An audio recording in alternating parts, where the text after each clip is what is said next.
To stage or not to stage? That is the question. Stage. Always stage, but don't overdo it. I'm Leah Cherry, the Flippin' Redhead, and I've got 5 things you want to do when staging a house. And I'm Sean, and I got 5 things you don't want to do. Do. Declutter and depersonalize.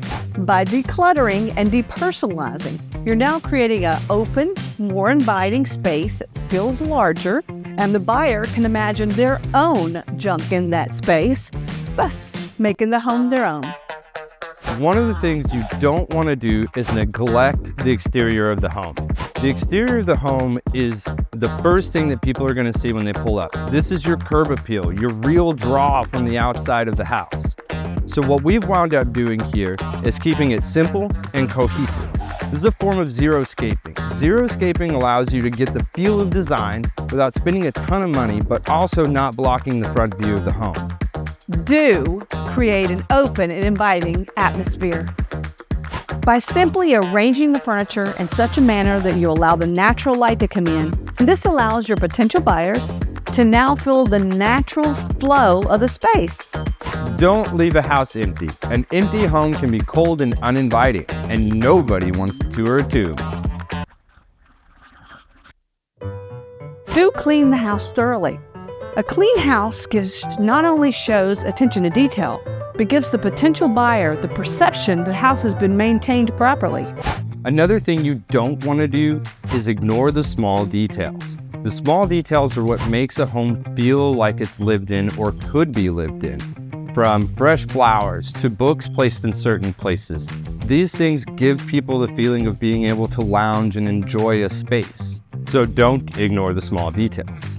And another do in our list of do's while staging a house is do the repairs, even the piddly little repairs. Something as simple as missing a light switch can make buyers wonder, what other hidden repairs have you left undone? And another tip, make your furniture lightweight. Remember, you're going to have to carry that furniture inside, and you're going to have to carry that furniture outside. Save your back. Get light furniture. Don't over-decorate. Over-decorating can make a house seem cluttered or messy. And when you're trying to buy a new house, the last thing you want to do is stress about cleaning it. Nobody needs that nonsense. Don't over-decorate. Do highlight the special features of your home. In this case, this is a bathroom we added to this house.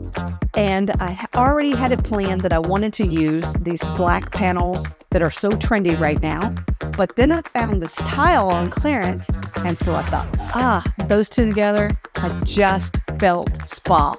So it's time to stage it. I really want to enhance that feel, really bring that out. And something as simple as a $10 pair of slippers I got at Amazon just enhances that. You see the slippers, the buyer feels spa. I added a few small succulents. Don't necessarily go in the shower, but they do make you think spa. I went thicker and lusher on the linens, everything to the wall art. I wanted just to feel cohesive and speak spa. The final thing we do not want to do while staging a house is using outdated furniture. The whole reason we flipped this house to begin with was to bring it into today's design. We wanted to get rid of what grandma thought was really nice, and we wanted to make it appeal to today's buyer. So why would we bring in outdated furniture when we're trying to bring the house into the modern era?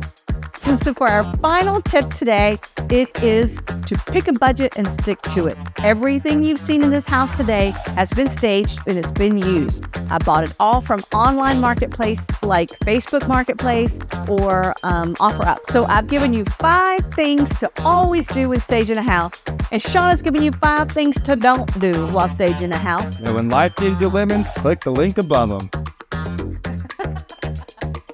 That's it.